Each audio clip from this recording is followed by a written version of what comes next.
Bom, pessoal, como o Cassiano já falou, vou apresentar essa aula de aplicação de ferramentas estatísticas em registro e pós-registro de medicamentos. A gente vai focar principalmente em validação de métodos, análise de tendência em estabilidade e controle em processo. São três campos onde há uma aplicação importante de ferramentas estatísticas. Na aula de hoje, a gente vai avaliar de uma forma crítica, né, os pontos mais importantes relacionados à aplicação de ferramentas estatísticas nessas principais áreas de petição pós-registro e de registro. Como falei, eu vou começar fazendo uma breve introdução, né, sobre registro de medicamentos, né, já que a gente vai falar de aplicação de estatística no registro. Vamos só relembrar, a maioria já deve conhecer, mas para a gente ter uma noção do que é um processo de registro, e focar nesses três pontos que são de grande uso da estatística, né? Validação de métodos analíticos, que está previsto na RDC 166 de 2017, os estudos de estabilidade, principalmente na questão de análise de tendência, né? Que de certa forma, uma novidade que foi trazida pela RDC 318 de 2019, e o controle estatístico de processo, que está bem descrito na IN 47 de 2019, que é um complemento da RDC 301 de 2019 também. Vamos falar um pouquinho sobre a Lei 6360 de 1976. Essa é a lei que estabeleceu que nenhum produto, né, para a saúde, que são os produtos tratados nessa lei, eles podem ser industrializados, expostos à venda ou entregues ao consumo humano sem um registro no Ministério da Saúde, né? Então, essa lei ela determina que nenhum produto pode ser usado no Brasil, né? Pode ser produzido no Brasil sem um registro. Isso é uma lei mais antiga do que a Anvisa. A Anvisa vem ali de 1999, mas então desde o final do século passado é uma atribuição da Anvisa conceder o registro de medicamentos. Conceder registro, conceder renovação, conceder pós-registro. E aí, falando um pouquinho sobre a Anvisa foi fundada em 1999.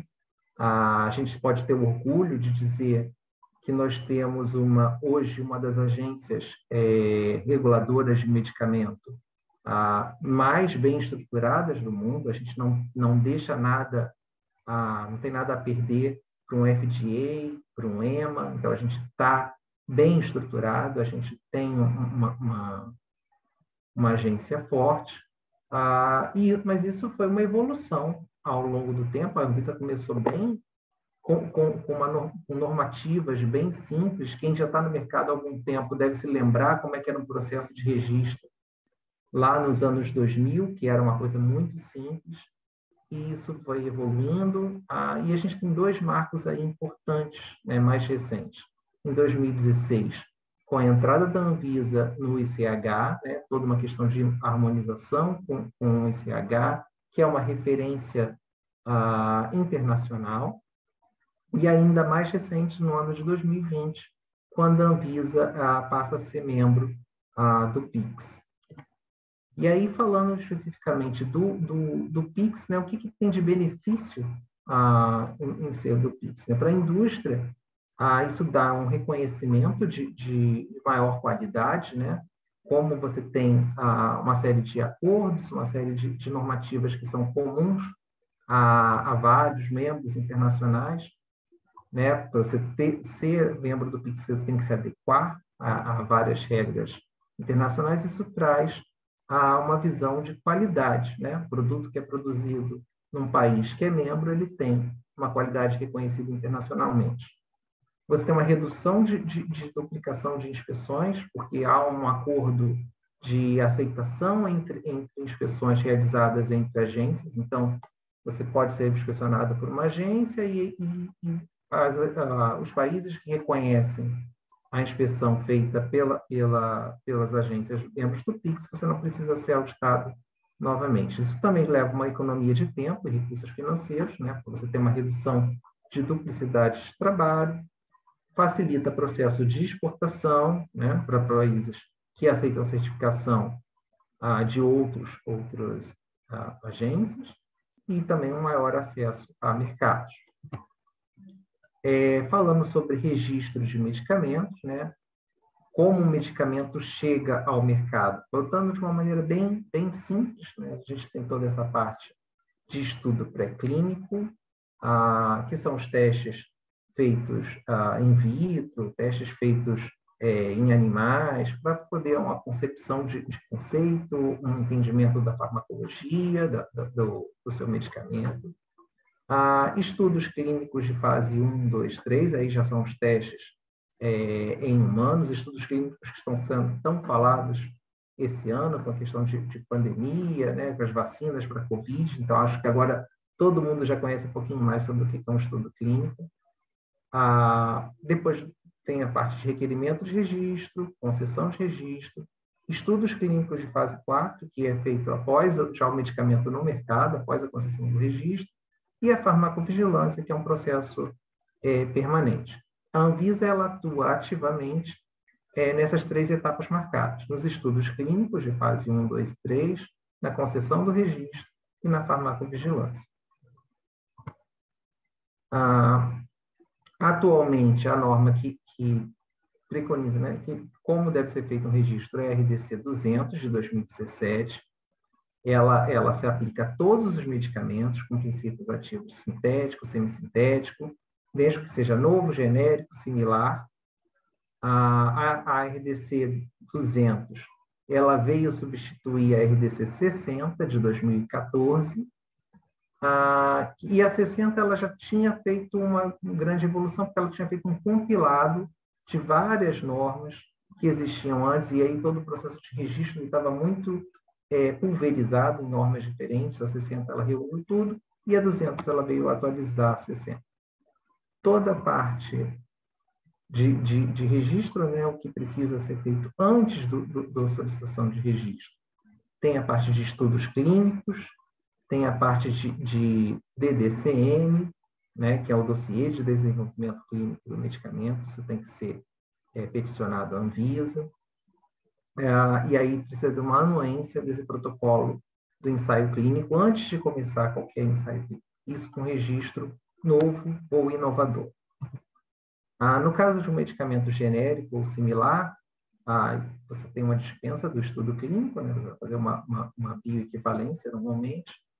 Então, você precisa, primeiro de tudo, ter um medicamento de referência definido pela Anvisa, né? Tem que fazer uma consulta à lista da Anvisa, ou então solicitar uma indicação, caso não tenha o medicamento já nessa lista. E aí precisa de um centro habilitado, um centro REBLAS, para fazer toda a parte de equivalência farmacêutica e bioequivalência. Também isso precisa de anuência do protocolo antes de iniciar, e também dos relatórios depois de toda uma aprovação. Da parte de registro, né, documentação administrativa que é necessária, que são os formulários de petição, FP1, FP2, comprovante de pagamento de taxa, modelo de texto de bula, layout de embalagem primária e secundária, cópia do certificado de BPF, né? Se você não tem BPF, não pode se candidatar a um registro, só indústrias certificadas podem ter registro. E aqui a parte que a gente vai focar mais, né? A parte de documentação técnica, o que precisa de gerar de documentação para o registro. Toda a documentação sobre o insumo farmacêutico ativo, a documentação sobre o desenvolvimento da formulação, sobre o produto terminado, sobre a produção do produto terminado, sobre o controle de qualidade das matérias-primas e do produto terminado. Também a documentação técnica sobre embalagem primária e secundária, sobre envoltório intermediário, se houver, sobre acessórios que acompanham o medicamento e sobre a produção do produto terminado. As categorias de registro do medicamento inovador pode ser um registro de uma nova associação, registro de uma nova forma farmacêutica, registro de uma nova concentração, registro de uma nova via de administração, registro de nova indicação terapêutica, registro de medicamento com o mesmo IFA de um medicamento novo já registrado, e o registro de um medicamento com uma inovação diversa. Tudo isso está dentro do escopo da RDC 200, de 2017, tudo isso é considerado como medicamento inovador, e aí tem os requisitos específicos, né, de estudo clínico, fase 3, fase 1 e 2 pode ser dispensado em algumas situações. Em relação a pós-registro, isso é regulado pela RDC 73, e aí cada situação que você peticiona, uma alteração pós-registro, está lá prevista na RDC 73. Algumas alterações são de implementação imediata, outras que não precisa nem protocolo da Anvisa, outras precisa protocolar, mas também imediata, e outras precisam de anuência da Anvisa. Em todos esses cenários, né, registro sempre vai precisar de muita validação. Pós-registro, a maioria das ações pós-registro vai precisar de alguma atuação de validação. E aí, o que é validação? Validação é definido como a ação de provar, de acordo com os princípios das boas práticas de fabricação, que qualquer procedimento, processo, equipamento, material, atividade ou sistema realmente leva aos resultados esperados. Essa é a definição da Anvisa. A validação na indústria farmacêutica ela está presente em diversos setores, diversos momentos, na qualificação de equipamentos e utilidades, na validação de sistemas computadorizados, na validação de processos, na validação de limpeza e na validação de métodos analíticos. Tema que a gente vai falar um pouquinho mais agora para falar sobre a aplicação da estatística. E aí, mais uma figura para falar da abrangência da validação na indústria farmacêutica. Quando a gente faz um diagrama de Ishikawa, a gente vê que a validação ela cobre vários desses M's, do Ishikawa, a validação de limpeza, a validação de método, ela entra para garantir um produto com qualidade. A validação de métodos analíticos, ela tem a definição da ISO 17025, sobre validação de método analítico para confirmação por exame e apresentação de evidências objetivas de que requisitos específicos são atendidos para um dado uso pretendido, a definição da RUA, a definição da USP e a definição da Anvisa, é a avaliação sistemática de um método por meio de ensaios experimentais, de modo a confirmar e fornecer evidências objetivas de que os requisitos específicos para seu uso pretendido são atendidos. Quer dizer, o que a gente vê é que essas definições elas estão alinhadas. De maneira diferente, todo mundo fala a mesma coisa. A validação de método analítico ela pode ser completa ou ela pode ser parcial. A completa ela se aplica a todo método que não é normalizado, não é compendial, e a validação parcial ela se aplica para métodos compendiais, métodos normalizados, ou métodos que estão sendo transferidos. Já foi validado em algum local e aí você está fazendo uma transferência de método, que é muito comum, por exemplo, em multinacionais, uma transferência da matriz para a sede no Brasil, é comum ter uma validação parcial, às vezes. Uma validação, ela às vezes precisa ser refeita, a gente tem a questão da revalidação, e quando tem que ser refeito? Quando você tem uma alteração de síntese na obtenção do IFA, quando você tem uma alteração da composição do produto, uma alteração de um método analítico, ou outras alterações que possam impactar significativamente no método validado. Qualquer uma dessas situações, a gente tem que pensar na questão da revalidação do método analítico. E essa revalidação ela pode ser completa ou ela pode ser parcial, dependendo do que está sendo alterado, do impacto dessa alteração, e aí os parâmetros a serem avaliados dependem da natureza dessas alterações. Os pré-requisitos da validação, se você quer fazer validação analítica, você precisa ter procedimentos aprovados, pessoal treinado, equipamentos qualificados, instrumentos qualificados, tudo em perfeita condição. Os reagentes analíticos, eles têm que ser rastreáveis e com grau de pureza. Os padrões, substâncias químicas de referência, elas devem ser certificadas e rastreáveis, pode ser uma SQR, né, uma substância química de referência farmacopeica, pode ser uma substância química de referência caracterizada, mas ela tem que ser certificada e rastreável. Toda a sua vidraria tem que estar calibrada e você vai precisar da ferramenta estatística adequada para tratar os seus dados, né?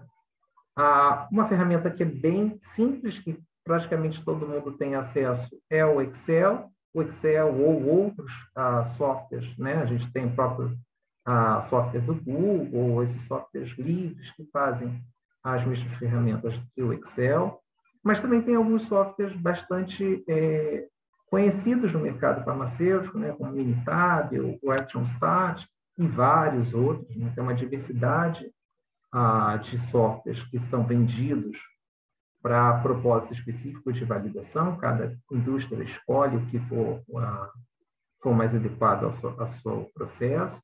Mas o que eu vou mostrar aqui um pouquinho é que dá para você fazer tudo o que a Anvisa pede com o Excel. Os softwares vêm facilitar, mas eles não são obrigatórios. Então, a validação de métodos analíticos, ela tem esses 4 pilares, né? A gente tem a questão dos aspectos regulatórios, o que está sendo pedido nas normas, os conceitos técnicos e os conceitos teóricos, né? O que você precisa saber para conseguir fazer aquela validação, para conseguir planejar e executar aquela validação de uma maneira que você tenha sucesso, e os conceitos de estatística. Os parâmetros de validação que são exigidos, que é a seletividade, a linearidade, precisão, exatidão, os limites, né, LQ e LD, e a robustez.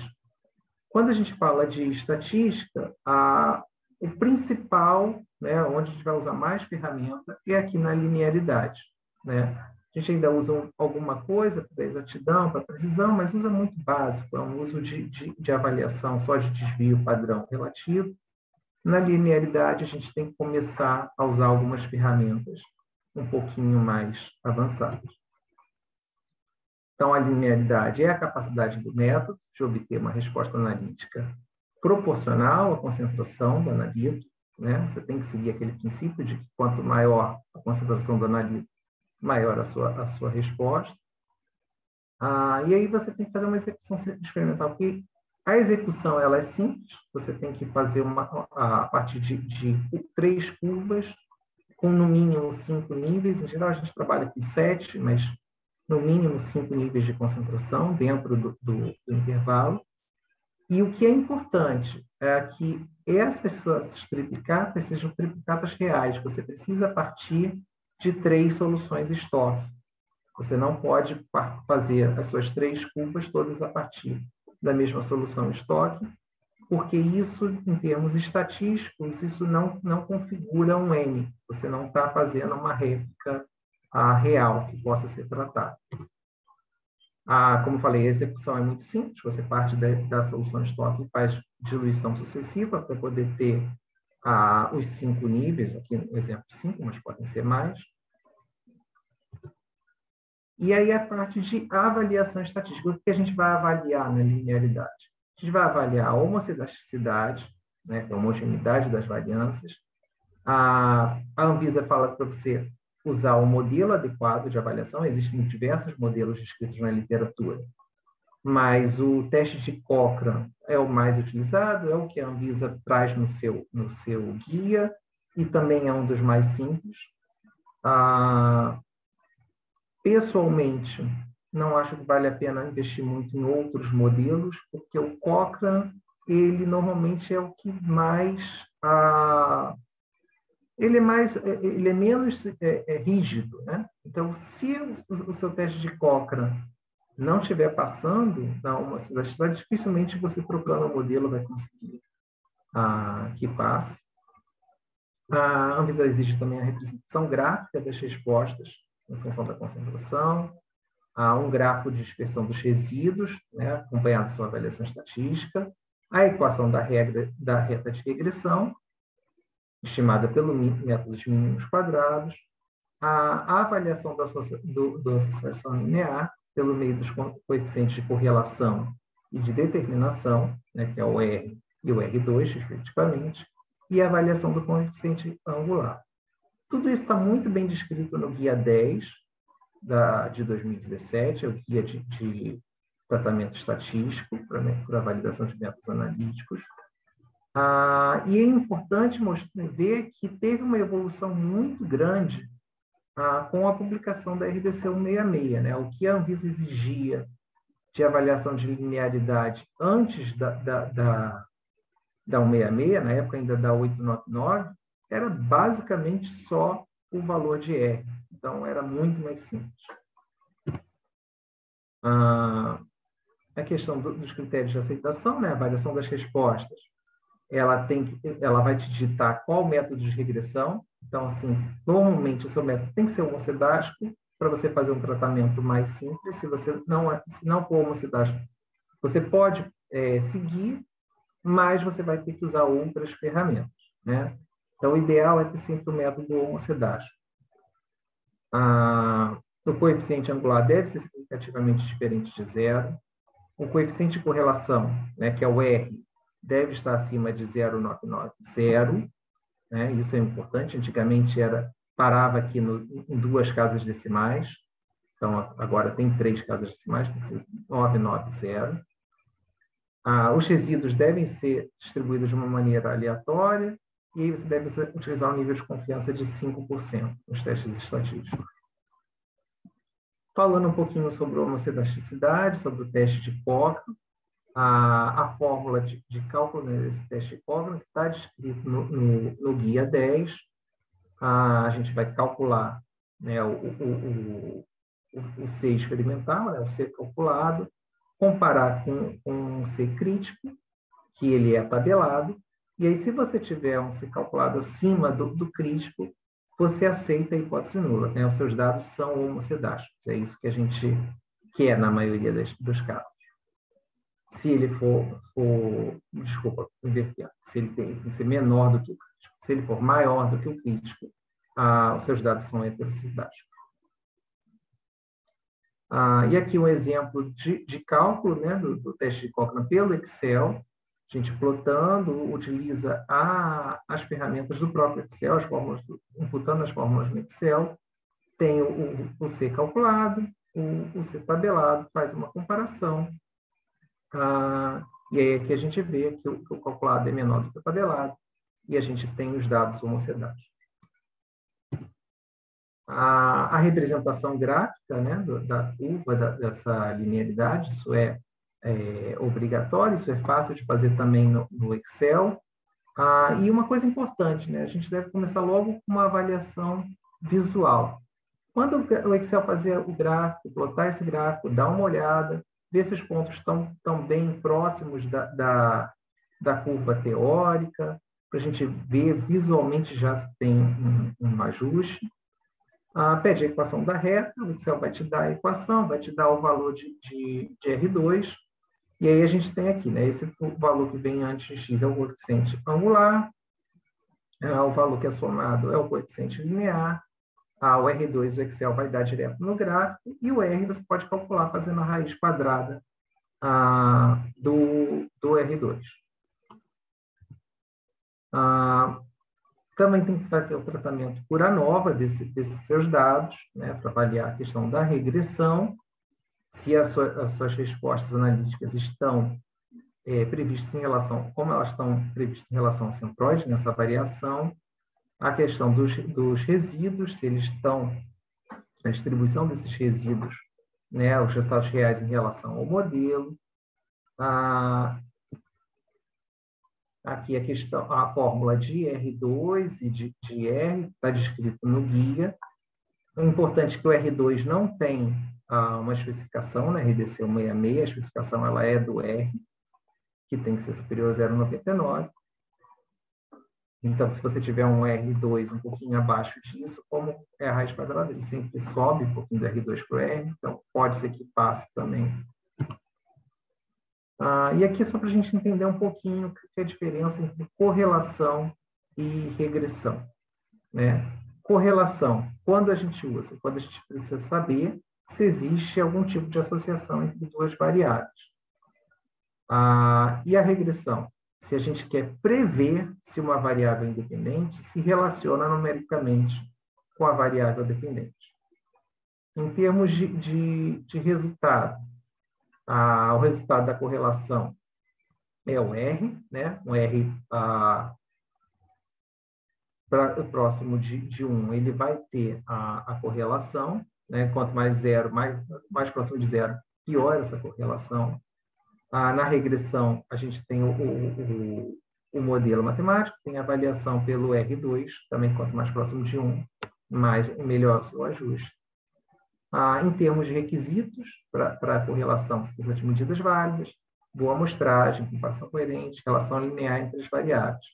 Para a regressão, você precisa de tudo isso, mais dados quantitativos, independência dos erros, homocedaticidade, distribuição normal dos erros e ausência de outlier. Há uma representação aqui da curva de linearidade, né, onde a gente consegue pegar o coeficiente angular. É importante que esse coeficiente angular seja diferente de zero, porque o coeficiente angular é a inclinação dessa reta.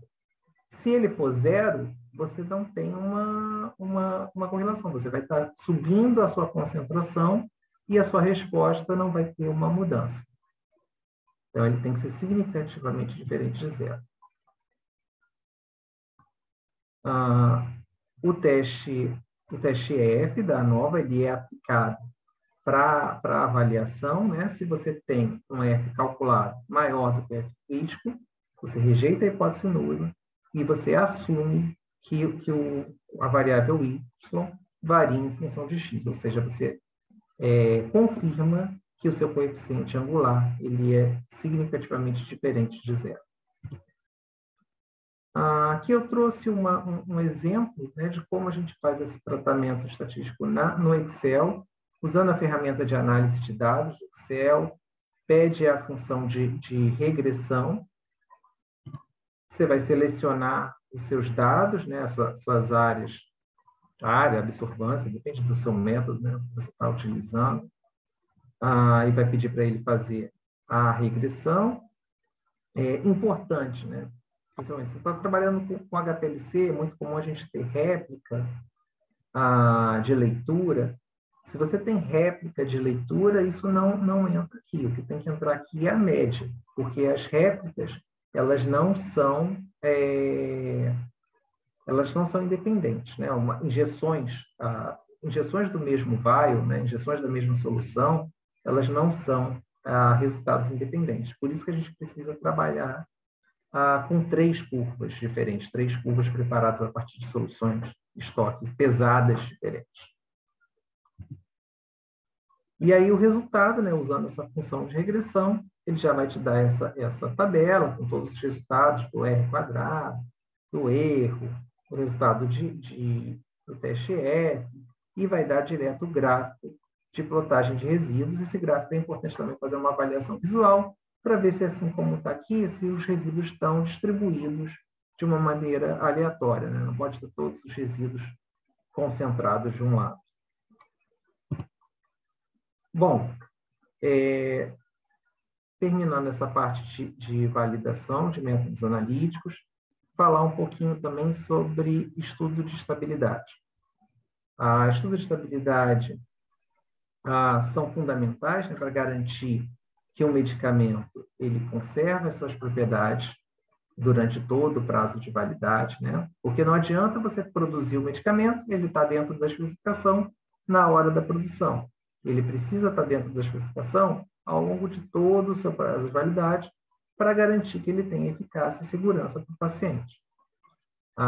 É outra norma que a gente também ficou muito tempo na mesma norma, trabalhando do mesmo jeito, que era a RE1 de 2005, e a gente agora, em 2019, teve que se ajustar à RDC 318 de 2019,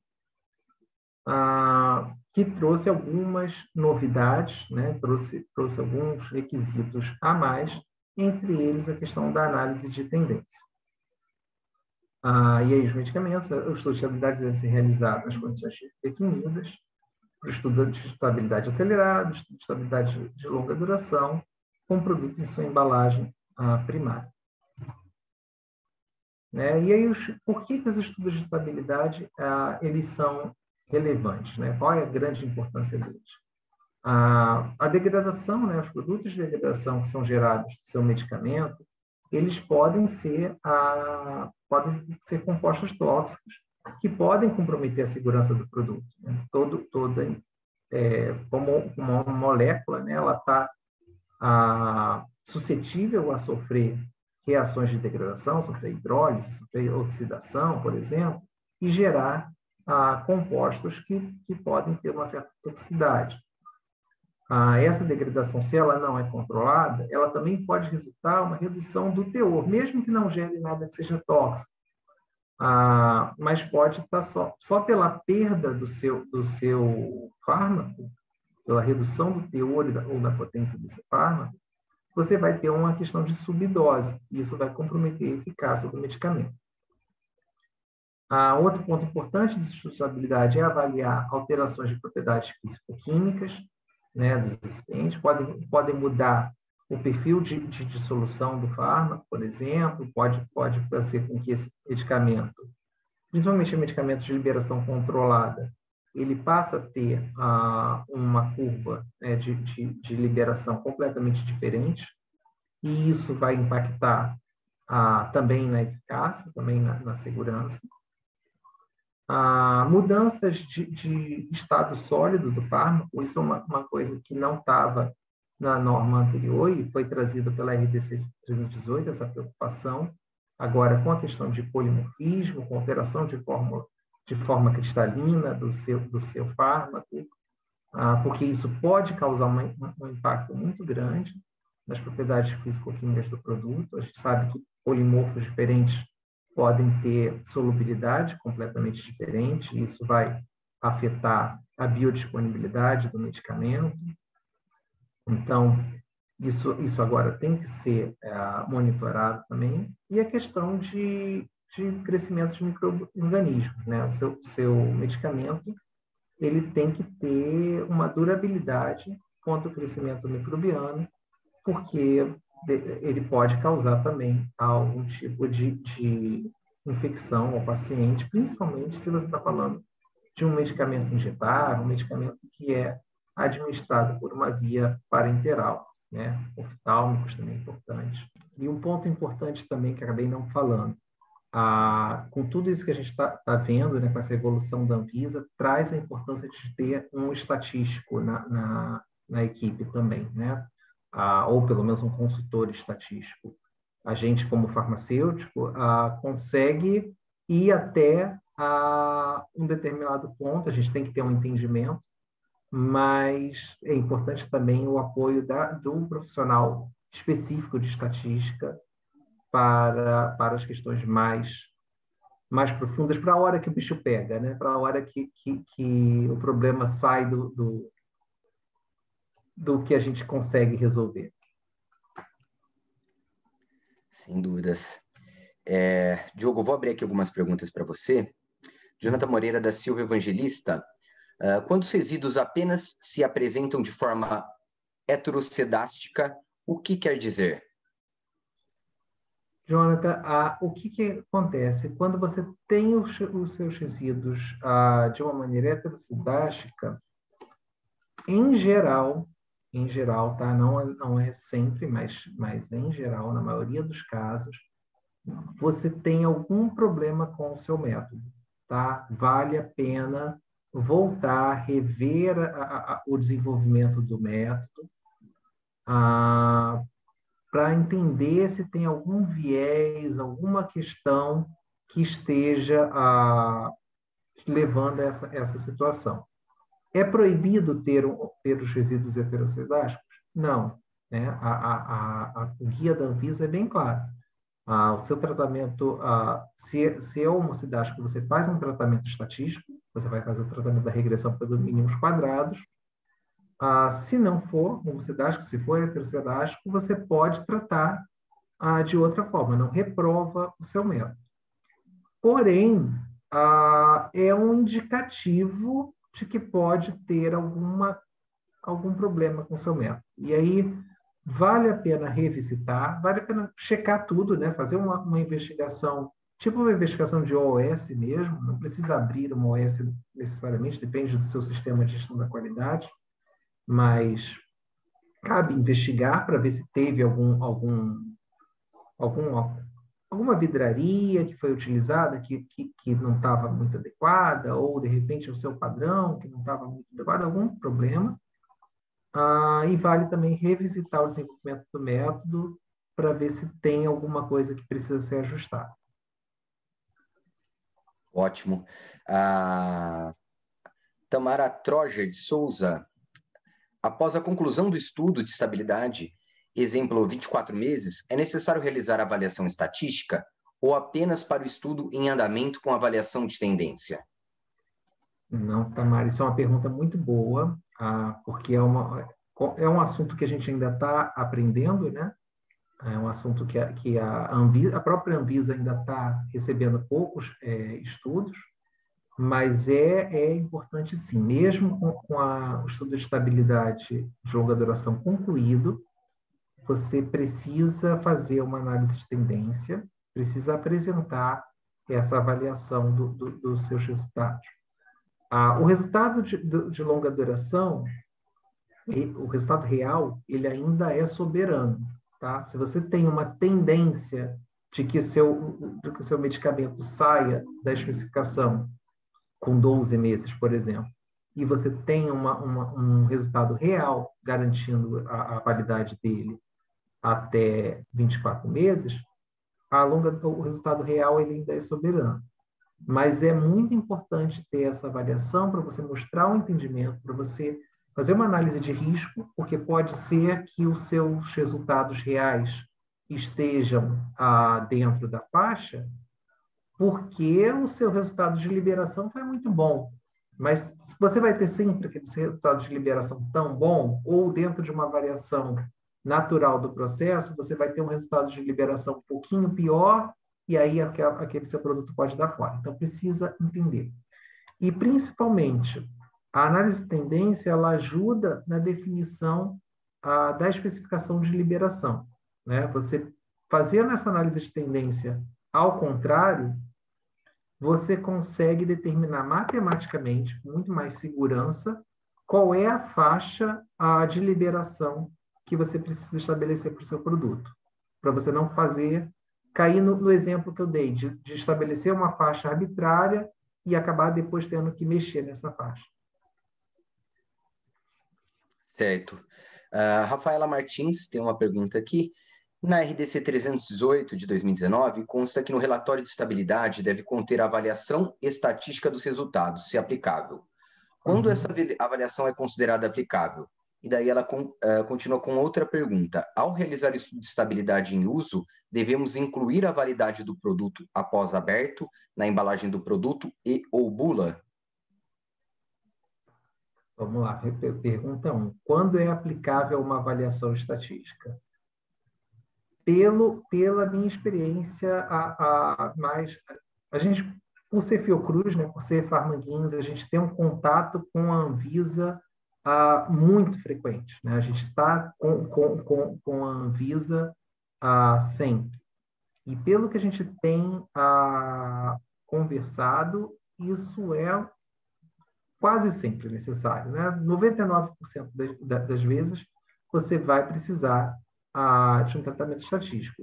Dá mais trabalho justificar não ter, ou ocorrer o risco de cair numa exigência por não ter, do que fazer. Não é tão difícil fazer, não é nada que exija uma aquisição de um software específico, dá para fazer muita coisa com Excel, não é nada que exija um conhecimento muito avançado, dá para estudar, dá para fazer com uma certa tranquilidade. Não é um bicho de 7 cabeças.